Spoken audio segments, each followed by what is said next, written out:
안녕하세요. 전화종합공사입니다. 이제 공사 전에 오늘은 주방 인테리어 예산으로 최대한의 효과를 내는 방법을 설명해 드리겠습니다. 우선 쉽게 주방 인테리어 예산은 얼마나 잡아야 될지 고민하시는 분들이 계세요. 우선 최소 주방 길이가 1.5에서 한 2m 정도로 시작한다고 볼 때 상하부장 포함해서 1m에 65만 원 정도 예산을 책정하시는 게 마음이 편합니다. 2m 싱크대를 가르려고 한다. 그러면은 30에서 150만 원 정도 예상할 수 있을 겁니다. 물론 더 저렴하게도 가능합니다. 그런데 품질이 너무 떨어지겠죠. 그러면 150만 원 정도 비용을 들이면 어느 정도 품질의 주방을 얻어낼 수 있는지 보여드리겠습니다. 2m 주방이 130에서 150만 원 정도 예상하실 수 있고, 현재 사진에 보이는 주방 길이는 6m가 좀 넘습니다. 주방 가구 비용만 450만 원 이상 들어갔고, 기타 목공 및 바닥 타일, 부대 비용은 다른 동영상에서 확인하실 수 있습니다. 우선 주방 품질을 기본으로 좌지우지하는 부분은 이제 마감 판넬과 상판의 종류입니다. 마감 판넬은 리피 표면을 마감하는 자재인데요. 5가지 정도로 나눌 수 있습니다. 우선은 PP 판넬, 페트,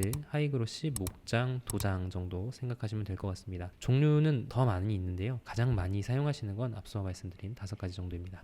이제 그 중에 PP 판넬은 저렴한 가격이 매력적이긴 한데 물에 너무 약하고, 야이그로시는 광택제 코팅의 줄임말로 광택이 너무 많이 나다 보니까 요새는 많이 사용 안 하세요. 예전엔 광택도 좋고 단단하니까 원룸이나 가성비 있는 쪽에다가 많이 사용하셨었죠. 근데 이제 원룸에 너무 많이 들어가다 보니까 이게 저렴한 느낌을 받아서 요새는 많이 사용 안 하세요. 그러다 보니까 이제 선택할 수 있는 부분이 페트나 목재, 도장 이쪽인데요. 목재, 도장 판넬은 비용이 꽤 많이 나갑니다. 그래서 원목이나 도장 판넬보다는 보통 페트 재질의 가구를 많이 사용하죠. 페트 가구는 무광, 유광도 선택 가능하고 물에도 강하고 가격도 합리적이어서 이 주방 가구 마감 판넬로 많이 사용하시는 것 같습니다. 이제 코어 내부 자재는 PB, 그리고 MDF, 합판, 원목 정도로 나눌 수 있는데요. 통상 PB 제품이 가장 많이 사용되고, 그 중에 이제 등급을 2, 0, 2, 1, 2, 3 이렇게 나누는데요. 요거는 유해 물질이 얼마나 나오는지 확인하는 거예요. 보통 2제로 다 많이 사용하십니다. 2제로 사용하는 게 유해 물질이 적게 나오기 때문에, 그리고 가격 차이가 많이 나지 않아서 다들 2제로 많이 사용하세요. 2원 사용하시는 분들도 간혹 계시는데 2제로 가능하면 사용할 수 있도록 찾아서 사용하시면 좋겠고요. 이제 상판 한번 설명드리면요. 상판은 스테인레스, 인조대리석, 수입 인조대리석, 천연대리석, 칸스톤, 원목, 또 요즘에는 시멘트를 강화해서 인테리어에 효과를 내시기 위해서 사용하시는 분들도 계신데요. 되게 새로운 자재이고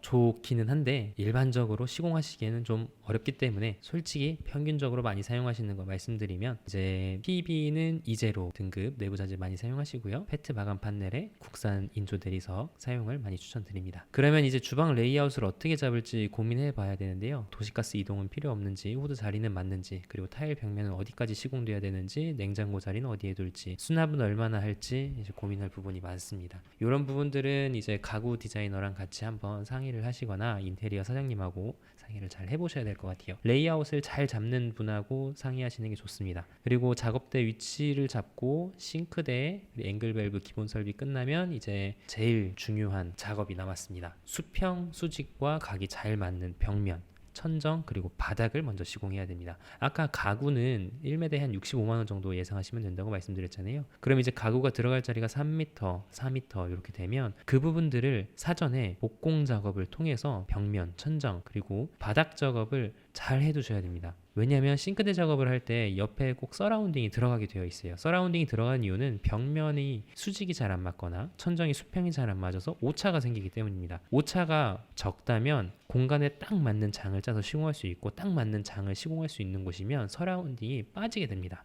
그러면 아주 깔끔하게 군더더기 없는 주방이 완성되는 겁니다. 벽면, 천정, 바닥 수평을 정확히 맞추고 나서 그 다음에 두 번째로 중요한 가구의 수평 수직을 정확하게 시공할 수 있는 꼼꼼한 업체를 찾아야 합니다. 싱크 자재는 좋은 재료들이 많아요. 하지만 마감 시공은 실력입니다. 아무리 비싼 재료를 사용해도 이제 터무니없는 원룸 싱크대 같은 모습이 나오는 가구들은 사실은 시공자하고 가구 디자이너가 정말 생각 별로 안 하고 작업하기 편하게 짜놓은 싱크대라고 보실 수 있습니다. 그러면 서라운딩도 크고 시공도 어렵지가 않아요. 그런데 이제 방법은 다들 아세요. 쉽게 하는 방법을 많이 해봤고 그게 더 쉬워서 안 할 뿐입니다. 그래서 이렇게 서라운딩 없이 딱 맞는 장을 시공하기 위해선 섬세하게 신경 써야 되고, 인건비나 이런 스트레스가 장난이 아닙니다. 서라운딩이 없어서 1cm 오차가 허용이 안 되는 가구는 작업할 때 자칫 제작해온 장을 포기하고 다시 짜와야 하는 경우들이 빈번히 생기기 때문에 까다로운 공사인 것 같습니다. 그래서 좋은 가구 공사 업체, 가구 업체와 좋은 인테리어 업체를 선정해서 시공할 수 있도록 발품을 더 많이 팔아야 하는 게 맞는 것 같습니다. 그 이후로 이제 가구를 시공하실 때 목찬늘이나 아니면 손잡이 그리고 얇은 상판 이런 부분들은 이미 다들 잘 알고 계시기 때문에 기본적으로 사진 주시면서 이렇게 시공하고 싶습니다 라고 하시면은 업체에서 가능한지 아니면 못하는지 딱 나올 거예요. 그 포인트는 이 서라운딩이나 몰딩이 얼마나 두꺼운지 그거를 비교해 보시면 왜 세련된 가구와 약간 촌스러워 보이는 가구가 구분이 되는지 알 수 있습니다.